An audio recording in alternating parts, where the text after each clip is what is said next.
Ma balade en Ambleteuse m'emmène maintenant au sein d'un atelier ici à Ambleteuse et c'est celui de Dylan Duchot. Merci en tout cas de nous accueillir ici. Avec plaisir. Bon, qu'est-ce qu'on y fait ici? Alors ici on fait de la restauration, de la création, voilà, à plein temps. Au niveau de... Donc vous êtes vitrailliste. Oui. Comment vous est venue cette passion et ce métier? La rencontre avec un maître verrier ici sur la côte qui a pris sa retraite maintenant mais qui m'a tout transmis. Donc voilà, aujourd'hui j'ai pris son savoir-faire, ses recettes, son état d'esprit aussi et j'ai envie de dire aussi sa motivation pour continuer, prendre la suite et aller restaurer du patrimoine et faire de la création. Voilà. Vous nous emmenez à la découverte? Eh ben on y va, ouais. C'est parti.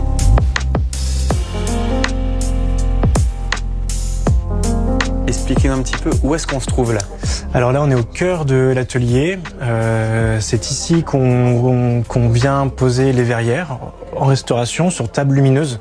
Ça nous permet d'avoir les vitraux en lumière pour pouvoir étudier, comprendre toutes les problématiques qu'a la verrière et comment on va procéder à la restauration.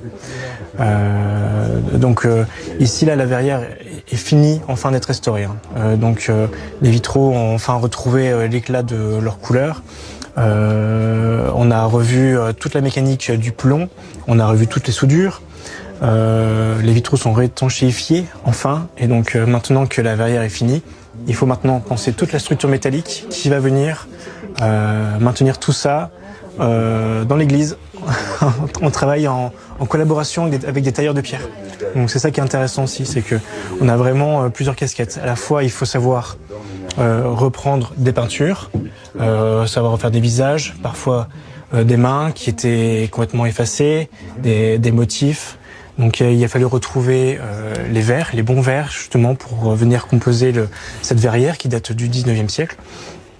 Et avec tout ça, voilà, redécouper le verre, repeindre, cuire dans le four. C'est vraiment un travail de lenteur. C'est une commande de la mairie de Boningue-les-Ardes pour son église. Oui. Quand vous avez récupéré, qu'on en comprenne bien, vous avez récupéré le vitrail, dans quel état il était, qu'est-ce qui a été fait dessus, combien de temps ça prend? Voilà, ça, parce que c'est un travail de longue haleine. Le verre, ça se travaille et ça se travaille en douceur et avec du temps, c'est ça? Oui, c'est ça. Donc oui, donc ça c'est une commande de la mairie de Boningue-les-Ardes. En fait, la problématique sur cette verrière-là, c'est que les vitraux, en plus d'avoir déjà une problématique parce qu'une exposition au vent, une exposition aux intempéries qui ont fait que les vitraux ont bougé, toute la structure métallique était complètement rouillée. Et on n'a rien pu récupérer, donc il a fallu déposer les vitraux en urgence quand même pour éviter des dégradations supplémentaires.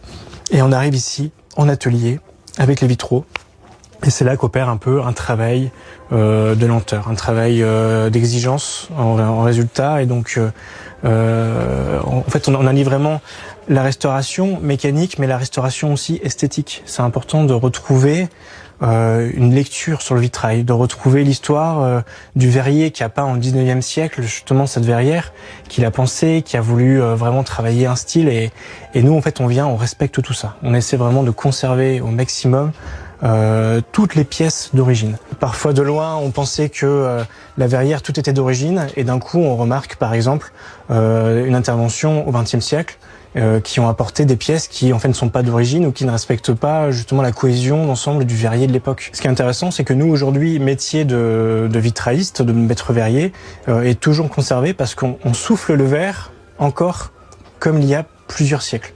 On a encore des souffleurs de verre qui nous fournissent le verre coloré dans la masse.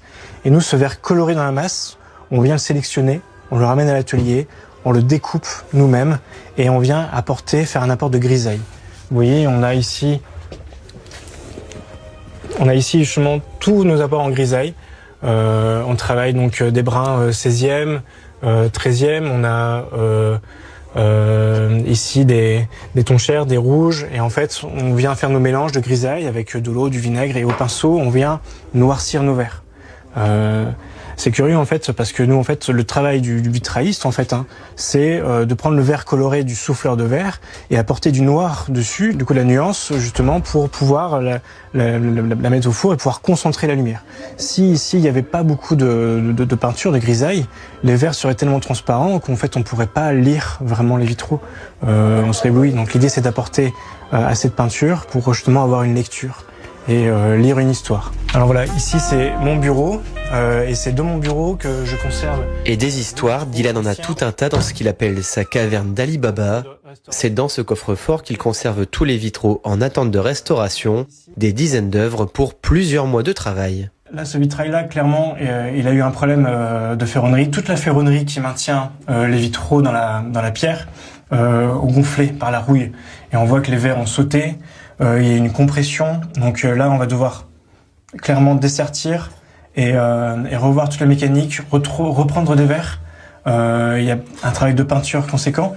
Et en plus de ça, c'est un vitrail qui date du 19e, qui a eu une intervention 20e. On le voit tout de suite parce que on voit que sa main droite est pas du tout en accord avec sa main gauche. Donc le motif est beaucoup plus abstrait, beaucoup moins intéressant. Une fois l'analyse faite, place à l'un des moments les plus minutieux, celui de la découpe du verre. Là, du coup, je découpe tous mes verres à l'anglaise, c'est-à-dire directement en ayant la largeur de lame du plomb, déjà prévue pour mon montage futur, en fait, qui va arriver. Donc là, je prends mes coloris, mes bonnes teintes, et je viens découper, voilà, au fur et à mesure chaque pièce. On est vraiment au demi-millimètre près.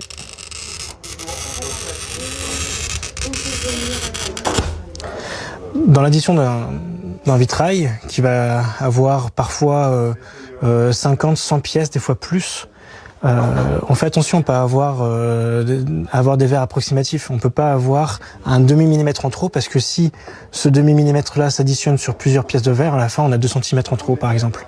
Et ce serait vraiment problématique. On pourrait plus mettre le vitrail là où c'est prévu. Donc on est vraiment dans un travail à main levée, avec une précision, une concentration qui est vraiment très très importante.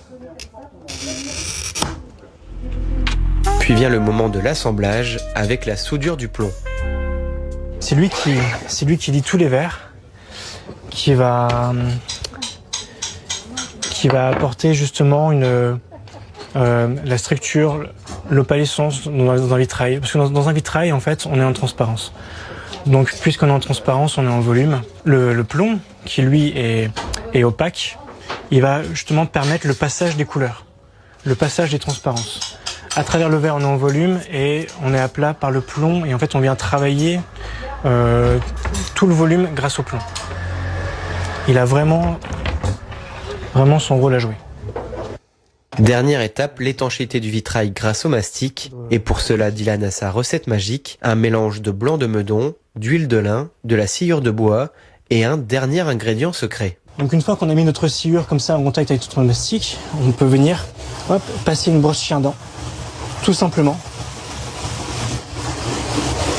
Voilà. C'est une étape, comme vous disiez, essentielle, mais ça fait partie des étapes les plus, entre guillemets, grossières. C'est la plus grossière, c'est un peu le moment où ça y est. On a fini de découper les verres, on a fini de peindre, on a vraiment passé des jours, des semaines dans des travaux très délicats. Le verre, il est monté au plomb, soudé. C'est le moment où un peu on se fait les bras, on vient étanchéifier tout ça. L'idée, c'est que ça dure dans le temps.